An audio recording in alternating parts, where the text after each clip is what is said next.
আবার এর থেকে আরেকটু আপ লেভেলের বেয়াদব যারা, এরা কয় টুপি না দিলে অসুবিধা কি। এর থেকে আরো আপ যারা বেয়াদব, এরা বলে টুপির মধ্যেই কি ইসলাম, দাড়ির মধ্যেই কি ইসলাম, পর্দার মধ্যেই কি ইসলাম, পোশাকের মধ্যেই কি ইসলাম।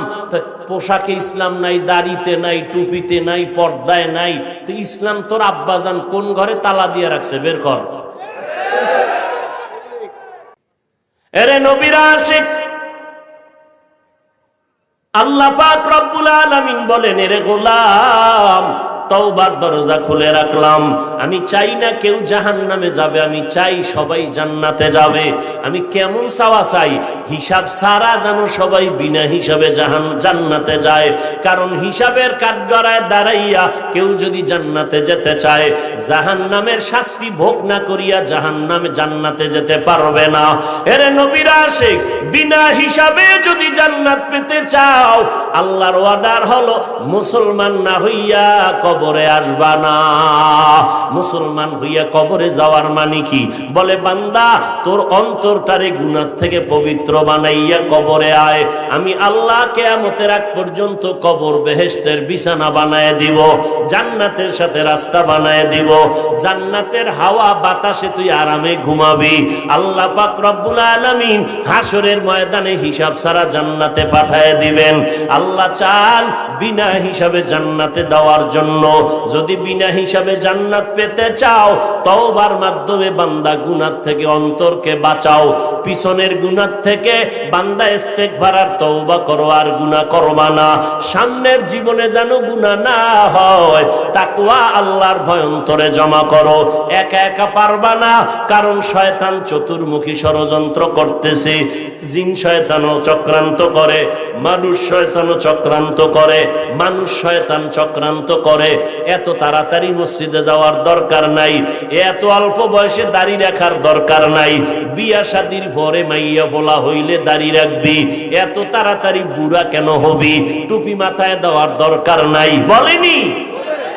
মানুষ শয়তান, ওই মানুষ শয়তানের প্ররোচনায় পড়বি না রে বাবা। তওবা কর, একজন খাঁটি আল্লাহওয়ালার সাথে সম্পর্ক রাখো, যেই আল্লাহওয়ালার কাছে গেলে নবীর সুন্নতের আমলের মোহাব্বত বাড়ে, চোখে পানি আসে, কান্না আসে, জাহান্নামের ভয় অন্তরে জমা হয়। এমন উলামায়ে আহলে হকের পরামর্শ নিয়ে আমল করো। আর ফাঁকে ফাঁকে তোর মা যদি থাকে, মা বাবার থেকে একটু দোয়া নিয়ে চল, কারণ মা বাবায় যদি মাথায় হাত দিয়া দোয়া করে দেয়, আরশে আজিমে পৌঁছতে সময় লাগবে না। ওই মা বাবার দোয়া নিয়ে সামনে আগাইও। ও পর্দার আড়ালের আম্মা জান, আল্লাহ আপনাদের এত সম্মান দান করেছেন, আপনারা নবীদের মায়ের মতো মা, সাহাবায়ে কেরামের মায়ের মতো মা, আপনারা আয়েশা রাদিয়াল্লাহু আনহার মতো নারী, খাদিজা রাদিয়াল্লাহু আনহার মতো নারী, ফাতেমা রাদিয়াল্লাহু আনহার মতো নারী। এরে আম্মা জান, এই জমিনে যত ভালো ভালো সন্তান আছে আপনাদের অবদানের কারণে। এসপি সাহেবের ব্যবহার ভালো, মায়ের অবদান। এমপি সাহেবের ব্যবহার ভালো, মায়ের অবদানের কারণে। ওসি সাহেবের ব্যবহার ভালো, মায়ের অবদানের কারণে। ও আল্লাহর বান্দা চেয়ারম্যানের ব্যবহার বড় ভালো, এটা তাদের ব্যক্তিগত কোনো বাহাদুরি না, সব ভালোর পেছনে আছে মায়ের দোয়া, মায়ের অবদান। মা ভালো, মায়ের আদর্শ ভালো, নামাজ পড়ে সন্তানও আদর্শওয়ালা হয়। যেই মায়ের আদর্শ দুর্বল, ওই সন্তানগুলো আদর্শের লাইনে দুর্বল হয়। ও যুবকেরা, এতক্ষণ তোমাদের পায়ে হাত দিয়া বিনয়ের সাথে বয়ান করে একবারও বলি নাই আল্লাহরে মানতে যাইয়া চাকরি করা যাবে না, একবারও বলি নাই ব্যবসা করা যাবে না, বলি নাই স্কুল সাইরা আমগো মতো হুজুর হইয়া যাও, একবারও বলি নাই রে বাবা। বরং আমি সাহস দিয়া বললাম, স্কুলে যারা পড়ো সেই পড়া ছাড়বা না, কলেজে লেখাপড়া করা বন্ধ করবা না।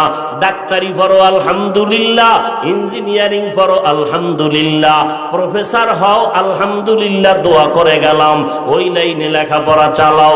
তবে খবরদার তুমি ভুইলা যাইও না, তুমি কিন্তু মুসলমান, তুমি মদিনাওয়ালা নবীর আশিক, এই কথা ভুলে যাইবা না। ও যুবক, তোমার মতো যুবক স্কুল কলেজে পড়িয়া জীবনে মাদ্রাসায় কোনোদিন পড়ে নাই, সাক্ষী দিও সত্য কথার। তোমার মতো যুবক ছেলে মেয়েরা স্কুল কলেজে পড়ে 5 ওয়াক্ত নামাজি, মিথ্যা বলবা না, আছে না নাই? তোমার বিবেকের কাছে প্রশ্ন, আল্লাহ পশুরে আকল দেয় নাই ভালো মন্দ যাচাই করার, আশরাফুল মাখলুকতের আল্লাহ পাক বিবেক দান করেছেন, তুমি বিবেক দিয়া জবাব দাও, তুমি কেন নামাজ পড়তে পারো না? তোমার মতো যুবক র্যাব, আর্মি, পুলিশ, বিডিআরের চাকরি করে 5 বেলার নামাজ পড়ে, তুমি কেন পারো না রে বাবা? তোমার মতো যুবক সন্তান রাস্তায় গাড়ি চালায় 5 বেলার নামাজ পড়ে, তুমি কেন পারো না? তোমার মতো যুবক নদীর মধ্যে মাছ ধরে 5 ওয়াক্ত নামাজ পড়ে, কৃষি কাজ করে, নামাজ ছাড়ে না, তুমি কেন পারবা না? ও বুড়ারা, আপনাদের মতো কত বুড়া লাঠি হাতে নিয়ে কষ্ট করে মসজিদে গিয়া 5 বেলার নামাজ পড়ে, আপনি বুড়া কেন পারেন না? পর্দার আড়ালের আম্মা জান, আপনার মতো কত মা পর্দা করে, স্বামীর খেদমত করে, মাল হেফাজত করে, 5 ওয়াক্ত নামাজ পড়ে, তাহাজ্জুদও পড়ে। ও আম্মা জানেরা, আপনারা কেন পারবেন না? ওরে যুবক, এখনো তওবা করার সময় আছে, মনটারে একটু মাঝে মাঝে বুঝাইও। আমার মতো যুবক যদি স্কুলে পড়িয়া নামাজ পড়ে, আমি কেন পারি না? মনে হয় আমার আল্লাহ বুঝি গুনার কারণে বেজার, মা বাবার মনে হয় অভিশাপ তোর কপালে লাগছে রে যুবক, ওই মা বাবার কষ্ট মনে হয় তোর কপালে লাগছে, এই কারণে মোনাজাতেও তোর চোখে পানি আসে না, নামাজের জন্য দিলটা একবারও কাঁদে না। অথচ তোর পাশে কত যুবক নামাজের সময় পাগলের মতো হয়ে যায় নামাজ পড়ার জন্য, যখন মোনাজাত দেয় চোখের পানি ছেড়ে কান্না করে, আলেম ওলামা পাইলে দৌড়াইয়া গিয়া দোয়া নেয়, মা বাবার সাথে ব্যবহার ভালো করে। ও পর্দার আড়ালের আম্মা জানেরা, সন্তানটারে ডাক্তার বানাবেন, বাধা নাই, তবে কোরআনওয়ালা আদর্শ ডাক্তার বানায়া যাবেন। সন্তানটাকে ইঞ্জিনিয়ার বানাবেন, বাধা নাই, তবে কোরআন পড়নেওয়ালা আদর্শ ইঞ্জিনিয়ার বানায়া যাবেন। আপনার সন্তানের ব্যবহারে যেন কোনো উলামায়ে কেরাম কষ্ট না পায়, আপনার সন্তানের ব্যবহারে যেন মুরব্বীরা কষ্ট না পায়, আপনার সন্তানের আচরণে যেন মা বাবারা কষ্ট না পায়, সন্তানের আচরণে যেন বন্ধু বান্ধবেরা কষ্ট না পায়। ও যুবক, ওই মা বাবার দোয়া ছাড়া পরীক্ষায় ভালো নাম্বার পাও নাই, আল্লাহর জাতের কসম, ওই মা বাবার চোখের পানি আর দোয়ার কারণে আজকে চেয়ারে বসতে পেরেছি, ওই মা বাবার চোখের পানি আর দোয়ার কারণে তুমি টাকার মালিক, বাড়ি গাড়ির মালিক। আজকে ওই মা বাবাকে ভুলিয়া গেছো। এখনো যদি মা বাবা বেঁচে থাকে, যাও তাড়াতাড়ি মায়ের দোয়া নাও, কারণ মা যদি মাথায় হাত বুলাইয়া দেয়, দোয়া করে আর সে আজিমে চলে যাবে। ওই মা বাবারে কষ্ট দিস না রে যুবক, ওই মায়ের চোখের পানি ফালাইস না রে যুবক। আমি তো বলি বাবা, মা বাবারে যারা কষ্ট দিবি, ওস্তাদের যে ছাত্ররা কষ্ট দিবি, আল্লাহর কসম 1 বার, আল্লাহর কসম 2 বার, আল্লাহর কসম 3 বার, মরার আগে তুই পঙ্গু হইয়া বিছানায় কান্না করে কষ্ট পাইয়া মরবি, পঙ্গু না হইয়া তোর মরণ হবে না। লিখে রাখ, যারা মা বাবার সাথে বেয়াদবি করবি, মরার আগে আল্লাহ তোরে পঙ্গু বানায় দিবে। এমন অ্যাক্সিডেন্ট করবি, রাস্তায় আর হাঁটার শক্তি তোর হবে না। যদি ওস্তাদ শিক্ষকের সাথে বেয়াদবি করো, রাস্তায় হাঁটবি, পা ভেঙে যাবে, অ্যাক্সিডেন্ট হয়ে যাবে। মরার আগে যদি পঙ্গু হইয়া বিছানায় কষ্ট পাইয়া মরতে চাও, তাহলে সন্তানেরা মা বাবারে কষ্ট দাও, ও ছাত্ররা শিক্ষকের সাথে বেয়াদবি করো। ও আল্লাহর বান্দারা, আর যদি কও না আমি পঙ্গু হইয়া কষ্ট পাইয়া মরতে চাই না, বেয়াদবি যদি করিয়াও থাকো, তাড়াতাড়ি মা বাবার কাছে গিয়া ক্ষমা চাও। কোটি টাকার মালিক দেখো, অভাব হয় না দূর, গরিবে ঘুমায় আরাম করে মনটা বাহাদুর। ফেরাউনের লাশটা দেখো মিশর জাদু ঘরে, খায় না মাটি পোকা মাছি সবাই ঘৃণা করে। হৃদয়ে থাকিবে যার নম্রতা সদা, রহমত আসিবে সেথা প্রভুর ওয়াদা। বড়র বাড়াই থাকলে দিলে রহমত আসবে না, নিজেকে নিজে ছোট মনে করিও সদা। উঁচু জমিন থেকে পানি নিচু জমিনে যায়, তেমনি খোদার রহমত আসে নম্রতার হৃদয়। ভোগবিলাসের বাড়ি গাড়ি পরে রবে সব, থাকতে সময় স্মরণ করো আল্লাহ আমার রব। আমার রব কে? ওই আল্লাহর মতো আপন আসেনি কেউ। কেমন দয়াময় আমার রব, কেমন আমার আল্লাহ। আম্মা জান আমার স্বার্থের জন্য মাঝে মাঝে রাগ করেন। আমার সোনার বাংলায় তাকায় দেখলাম অনেক মা বাবা সন্তানের স্বার্থের টানে পড়ে হত্যা করেছে, আবার অনেক সন্তান স্বার্থের টানে মা বাবাকে হত্যা করেছে। একবার দুবার তিনবার অপরাধ করলে মা বাবা আর মোহাব্বতের নজরে তাকাতে চায় না। আমার আল্লাহ বলেন, আমার দেওয়া পানি, আমার দেওয়া বাতাস, আমার দেয়া সূর্যের আলো, চাঁদের আলো, জমিনের ফসল, গাছের ফল খাইলি, নদীর মাছ খাইলি, ওরে নিমক হারাম, একবারও আলহামদুলিল্লাহ বললি না, আমার হুকুম মতো নামাজ পড়লি না। ওলামায়ে কেরাম পায়ে ধরে ধরে দাওয়াত দেয়, নামাজ পড়ো, পর্দা করো, হালাল খাও, নবীর আদর্শের মালা গলায় লাগাও। এরপর নামাজ নাই, রোজা নাই, নবীর সুন্নতের খবর নাই। আমি আল্লাহ এত বেজার হইলাম না, রাগ করে পানিও বন্ধ করি নাই, বাতাস বন্ধ করি নাই। আমি আল্লাহ পাক সূর্যের আলো, চাঁদের আলো বন্ধ করে দেই নাই। আমি তোমাকে সম্মানের চেয়ার থেকে আমি নামায়া দেই নাই। আমার ফল, আমার ফসল সব আমি রাস্তা খুলে দিলাম, ভোগ কর। এরপর আমি আল্লাহ তোর উপরে বেজার না। রাতের গভীর যখন হয়, প্রতিদিনের শেষ রাত, আমি আল্লাহ প্রথম আসমানে আসিয়া সমস্ত গুনাহগারদের ডাকতে থাকি, আলা আমি মুস্তাগফিরিন ফাগফির আলা। এই গুনাহগারের দল, তওবা কর, কান্না কর। এক সেকেন্ডের ভেতরে তোর 40-50 বছরের জীবনের গুনাহ আমি আল্লাহ তোরে মাফ করে তোর নামটা জান্নাতি খাতায় উঠায় দিব। আতিনা ফি দার দুনিয়া না হাসান, আতিনা ফি দারে উকবানা হাসান, ইয়া গিয়াসাল মুস্তাগীসি নাহদিনা লফতিখারা বিল উলুমে ওয়াল গিনা।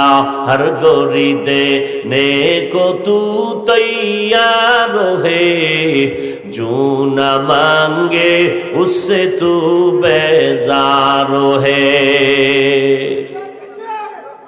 ভাইরা আমার, আল্লাহ তাআলা বলেন, দায়িত্বশীল তোমার দায়িত্ব পালনের অবহেলা হইল কিনা সাবধান। আল্লাহ বলেন, ইয়া আইয়ুহাল্লাযীনা আমানুত্তাকুল্লাহা হাক্কা তুকাতিহ ওয়ালা তামুতুন্না ইল্লা ওয়া আনতুম মুসলিমুন।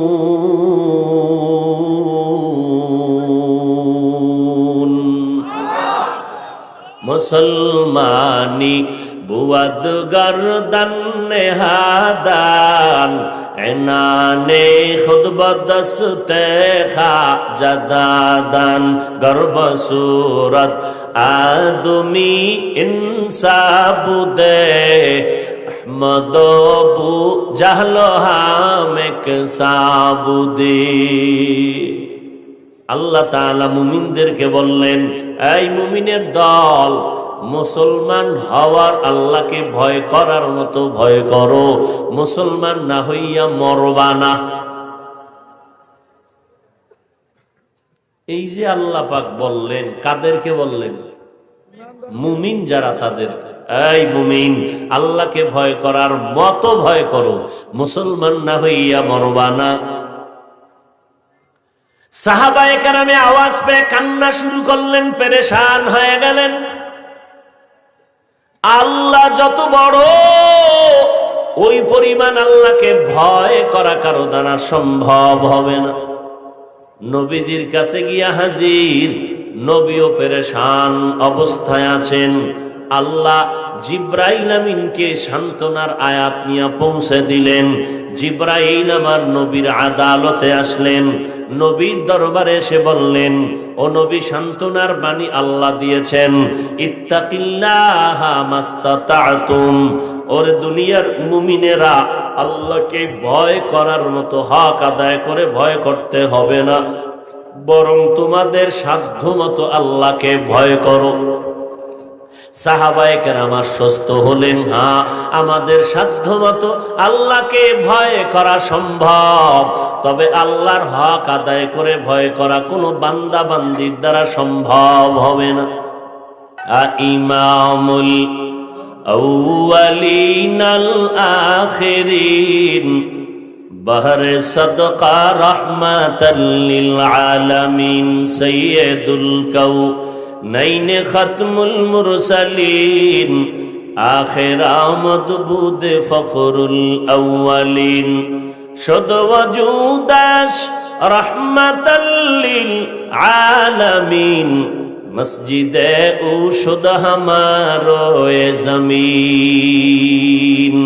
আল্লাহ তাআলা বলেন, আমাকে সাধ্যমতো তোমরা ভয় করো। ভয়ের নাম তাকওয়া। যারা আল্লাহকে ভয় করবেন তাদের নাম মুত্তাকি। ভয়টা থাকে অন্তরের ভেতরে, অন্তরটাও দেখা যায় না, তাকওয়াও দেখা যায় না। এরে নবীর উম্মত, এই তাকওয়া অন্তরে যদি জমা করতে চাও, আল্লাহর ওলি এই জমিনের মধ্যে যারা আছেন, এক বচনে ওলি, বহু বচনে আউলিয়া, এদের সংস্রবে যাও, এদের সোহবতে যাও। এরা নেক নজর যখন লাগাবে, আল্লাহর কুদরতে আল্লাহওয়ালাদের নেক নজরে অন্তরে তাকওয়া চলে আসবে, সুন্নতের আমল চলে আসবে। এরপরে আল্লাহ বলেন, আমার ভয় অন্তরে জমা করার পরে রেডি হ, মুসলমান না হইয়া কবরে আসবি না। সাবধান, কথাটা মুমিনদের বলেছেন, কোন বেঈমানের বলেন নাই মুসলমান না হইয়া কবরে আসবা না। আল্লাহ বলেন, এই মুমিনের দল, মুসলমান না হইয়া কবরে আসবা না। এখানে আপনারা যারা আছেন, আমরা সবাই যেমন মুমিন তেমন আমরা সবাই মুসলমান, কিন্তু আল্লাহ মুমিনদের কেন বললেন মুসলমান না হইয়া কবরে আসবা না? তাহলে কি আমরা মুমিন হয়েছি, মুসলমানের রাস্তায় বুঝি এখনো যেতে পারি নাই?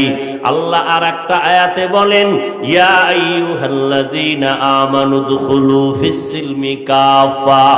এই মুমিনেরা, ইসলামের ঘরে পরিপূর্ণ প্রবেশ করো। আর এক আয়াতে আল্লাহ আবার স্পষ্ট করে বলতেছেন, ইয়া আইয়ুহাল্লাযীনা আমানু আমিনু বিল্লাহি ওয়া রাসূলি। ও মুমিনেরা, আল্লাহর উপরে রসুলের উপরে ঈমান আনো। আরে আল্লাহর উপরে রসুলের উপরে ঈমান আনার কারণেই তো আমরা মুমিন হয়ে গেলাম। কিন্তু আল্লাহ আবার কেন বলেন, যারা মুমিন তোমরা আবার আল্লাহর উপরে রসুলের উপরে ঈমান আনো? মুমিনের কেন ডাবল ঈমানের দাওয়াত আল্লাহ দিলেন? আমাদের সমাজে অধিকাংশ মূর্খ, ধর্মীয় জ্ঞানের অভাব, না কোরআন পড়তে পারে, আরবি না হাদিস পড়তে পারে। এই সমস্ত কিছু মূর্খতা বশত বলে, মুসলমান হইয়া মুসলমানের কেন কালেমার দাওয়াত দাও? নবীজি দাওয়াত দেশে কাফেরেরে, তোমরা কেন মুসলমান হইয়া মুসলমানের দাওয়াত দাও? আল্লাহ যদি মুমিনেরে ডবল ঈমানের দাওয়াত দিতে পারে, মুসলমান হইয়া কেন মুসলমানের দাওয়াত দিতে পারবো না?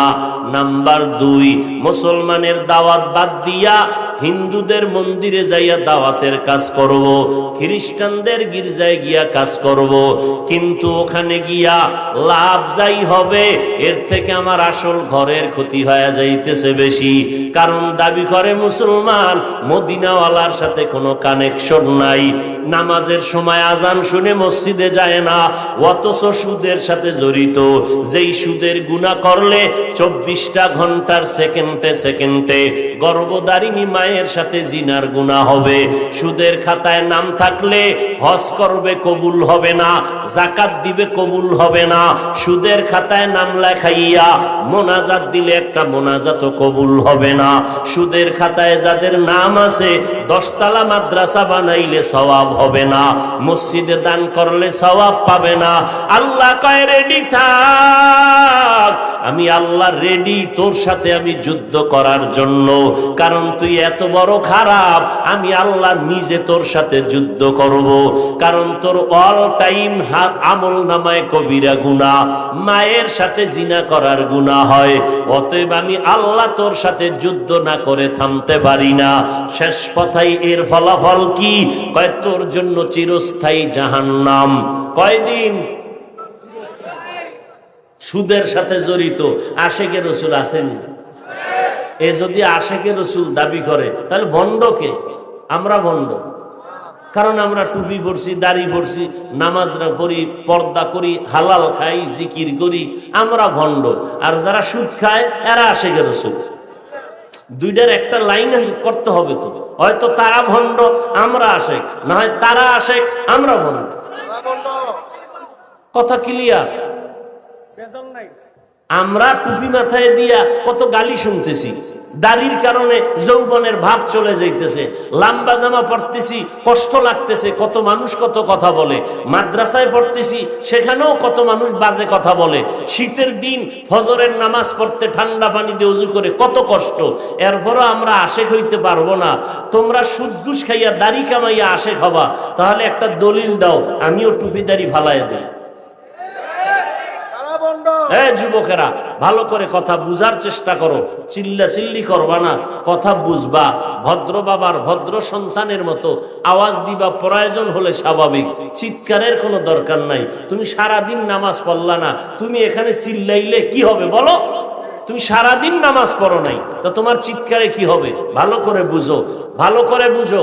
মুহাম্মদ সাল্লাল্লাহু আলাইহি ওয়াসাল্লাম শেষ নবী, শ্রেষ্ঠ নবী, খাতামুন নবিয়্যিন। এর থেকে দামি কোনো পীর, কোনো বুজুর্গ, কোনো মুফতি, কোনো মুহাদ্দিস, কোনো বক্তা আছে? সবাই একমত না? এখানেও দ্বিমত। এই বেজাল কিন্তু মুহাম্মদের নিয়ে, আল্লাহরে নিয়ে কিন্তু খ্রিস্টানেরাও বেজাল করে না, ওরাও আল্লাহ একজন মানে, মানে না? মানে না? আল্লাহ একজন মানি আমরা, তবে আল্লাহর সহযোগী আরো কয়েকজন আছে। খ্রিস্টানেরাও আল্লাহ একজন, কথা কও, মানে ইহুদিরাও মানে, হিন্দুরাও জিজ্ঞাসা করবেন সৃষ্টিকর্তা আল্লাহ একজন আছে, মানুনি? মানি।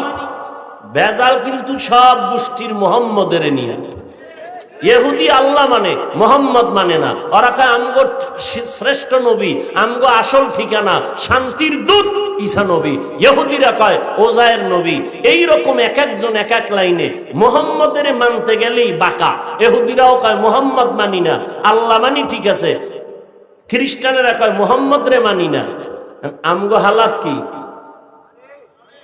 কি সাফার জোরে মানো? মুহাম্মদের আদর্শের মতো সুন্দর শ্রেষ্ঠ আদর্শ আর কারো আছে? থাকলে কোনো বাপের বেটা দাঁড়ায় বল, আমি মুহাম্মদের আদর্শ জবাই করে ফালাইয়া আমি তারটা গ্রহণ করব। যদি কেউ প্রমাণ করতে পারো মুহাম্মদেরটা বাদ দিয়া আরো সুন্দর আদর্শ আছে, আব্রাহাম লিঙ্কনের, লেনিনের আদর্শ, কালমার্সের আদর্শ, মাও সেতুনের আদর্শ, প্রমাণ যদি দিতে পারো, আমি মুহাম্মদেরটা বাদ দিব। পারবা? নাম্বার, এই থামেন, নাম্বার 2, মুহাম্মদের আদর্শের ভেতরে, এই যুবকের দিকে তাকা, মুহাম্মদ সাল্লাল্লাহু, দেখছেন নি নবীর নাম শুনে দরুদও পড়ে না। বাঙালি এমন বদভ্যাস, জেলাফি না পাইলে দরুদ পড়বে না।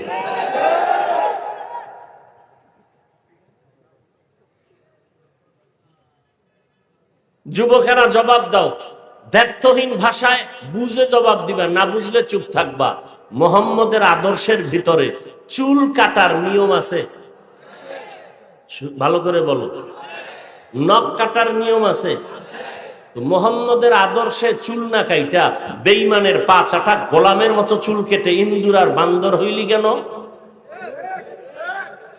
মুহাম্মদের আদর্শের নিয়মে চুল না কাইটা বেঈমানের পা চাটা গোলাম হয়েছ কেন?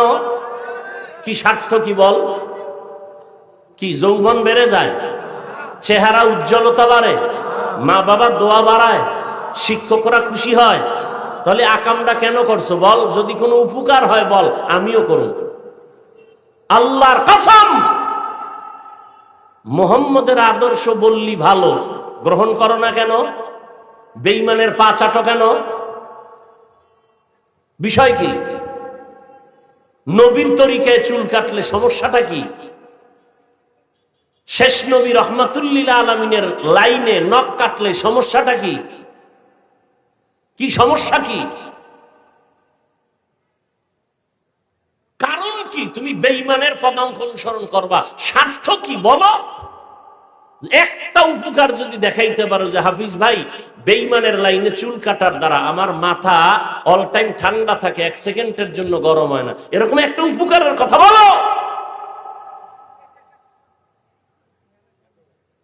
অথচ তুমি টুপি মাথায় দেও না, আর আমি টুপির কথা বললে তুমি বলো টুপি মাথায় দিলে মাথা গরম হয়ে যায়।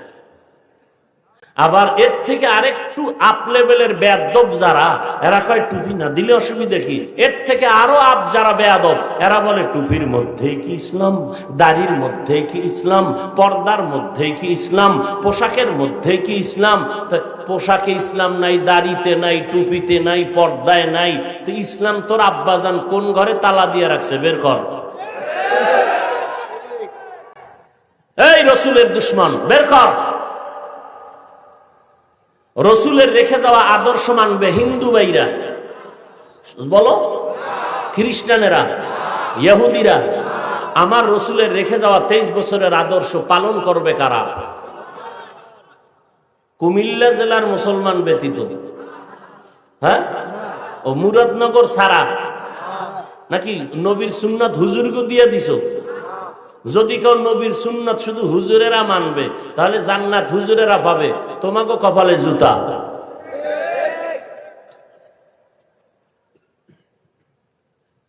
কি মনে করেছো আমার রসুল,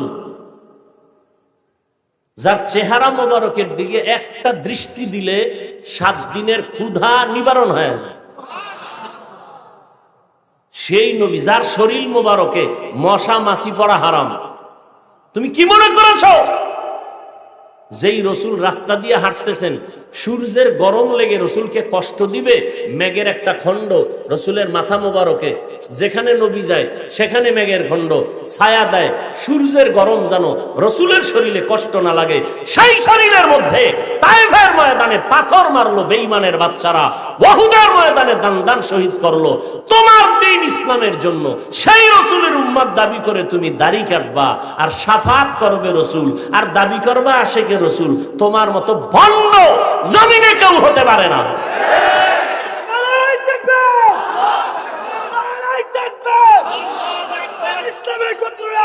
হ্যাঁ, আমার আল্লাহ আমাদের রসুলের সুন্নতের আমল করার তৌফিক দান করে। এটা আমার স্বার্থের জন্য বলছি। হ্যাঁ, আপনি মরে গেলে আপনার কবরে কোনো পীর যাবে, কোনো হুজুর যাবে? আপনার জবাব কিন্তু আপনাকেই দিতে হবে। আল্লাহ আমাদের হেদায়াত দান করুন। আমি দাড়ি রাখলে আলহামদুলিল্লাহ মজা লাগে, দাড়ি কাটতে লজ্জা পাই। তুমি কেমন মুসলমান দাড়ি রাখতে লজ্জা পাও? আমি লম্বা জামা পরতে লজ্জা পাই না, আরাম পাই। তুমি লম্বা জামা পরতে লজ্জা পাও। আমি বেপর্দায় চলতে লজ্জা লাগে। তুমি কেমন মুসলমান যে পর্দা করতে লজ্জা লাগে? ও আল্লাহর বান্দারা, বিষয় কি? আল্লাহর আযাবের ভয় অন্তরে নাই। এখনো সময় আছে। শিক্ষকের সাথে গিয়া ক্ষমা চাও। এই মোবাইলের আপন বানাইয়া মায়ের সাথে বেয়াদবি করেছো, বাবার সাথে বেয়াদবি করেছো। এই মোবাইলটারে আপন বানাইয়া শিক্ষকের সাথে বেয়াদবি করেছো, টাকা পয়সা আত্মসাৎ করেছো, চরিত্র নষ্ট করেছো। ও আল্লাহর বান্দারা, হেদায়াতের মালিক আমার আল্লাহ। 13টা বছর আবু জাহাল আমার নবীরে দেখিয়াও কালেমা পড়ে নাই, কপাল পড়া। এই জমিনে আবু জাহালের মতো শক্ত পাথরওয়ালা অন্তরের কিছু মানুষ থাকবে। হাজারো বয়ানে তাদের দিল নরম হবে না, চোখে পানি আসবে না। বয়ানের পরে ভিন্ন মন্তব্য করিয়া গুনার পাল্লা ভারী করবে। অন্যদিকে ওমরের মতো কিছু মানুষ মেজাজ গরম করিয়া যখন নবীর কাছে আসছে, হঠাৎ মরণের কথা স্মরণ হয়ে গেল, তওবা করে মুসলমান হয়ে গেল।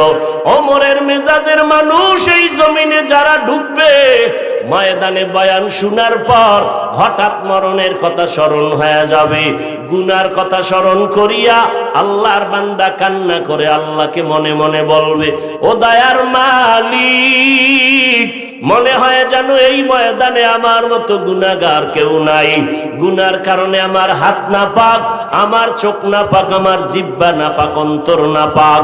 আল্লাহ তুমি আমারে মাফ করিয়া দাও, আর কোনোদিন নামাজ ছাড়বো না, দাড়ি কাটিয়া আল্লাহর নবীরে কষ্ট দিব না, আর নবীর সুন্নতের বাহিরে চলবো না, মা বাবারে কষ্ট দিয়া কাঁদাবো না, ওলামায়ে কেরামের বিরোধিতা করে গুনাহগার হব না। আজকে থেকে নামাজ পড়ব, 5 বেলার মা বাবার দোয়া নিয়ে চলবো, ওলামায়ে কেরামের পরামর্শ নিয়ে চলবো, দেশের বিরুদ্ধে জাতির বিরুদ্ধে কোনো ষড়যন্ত্র করব না। এই রকম মনের যারা থাকবে, আল্লাহ তাদের হেদায়েতের দরজা খুলে দিল নরম করে দিবেন। যখন দিলটা নরম হবে, চোখের থেকে পানি আসা শুরু হয়ে যাবে। মদিনার নবী বলেন, গাভীর ওলান থেকে দুধ বের করে ভেতরে যেমন ঢুকানো সম্ভব না, জাহান্নামের আযাবের ভয়ে যারা চোখের পানি ছেড়ে কান্না করবে, এদেরকে জাহান্নামে দেওয়াও সম্ভব হবে না। তওবা করার মতো যদি কারো অন্তর তৈরি হয়, মরিয়ে গেলে যাব, হায়াতের মালিক আমার আল্লাহ, ইজ্জতের মালিক আমার আল্লাহ। জীবনে তো অন্যায় কম করো না রে যুবক, আজকে তওবা করে নাও, আর কোনোদিন গুনাহ করবা না, মা বাবারে কষ্ট দিবা না, ওলামায়ে কেরামের বিরোধিতা করবা না, নামাজ ছাড়বা না, নবীর তরিকা মেনে চলবা, দাড়ির মধ্যে অস্ত্র লাগাইবা না, মা বাবার দোয়া নিয়ে সামনে আগাইবা, দেশ ও জাতির বিরুদ্ধে ষড়যন্ত্র করবা না। তওবা করার মতো যদি কারো অন্তর তৈরি হয়, মুনাফিকি দুর্বলতা না থাকে, যাদের অন্তর ফ্রেশ মনে তওবার নিয়ত আছে, আমি তাদেরকে বলবো, খাঁটি তওবার নিয়তে দুটো হাত আল্লাহকে দেখাইয়া দাও। আয় আল্লাহ, হাতগুলো কবুল করে নেন, তওবা কবুল করে নেন। আমাদের তওবার উপরে মজবুত হইয়া নবীজির তরিকায় মরণ পর্যন্ত চলার তৌফিক দান করেন, আমিন।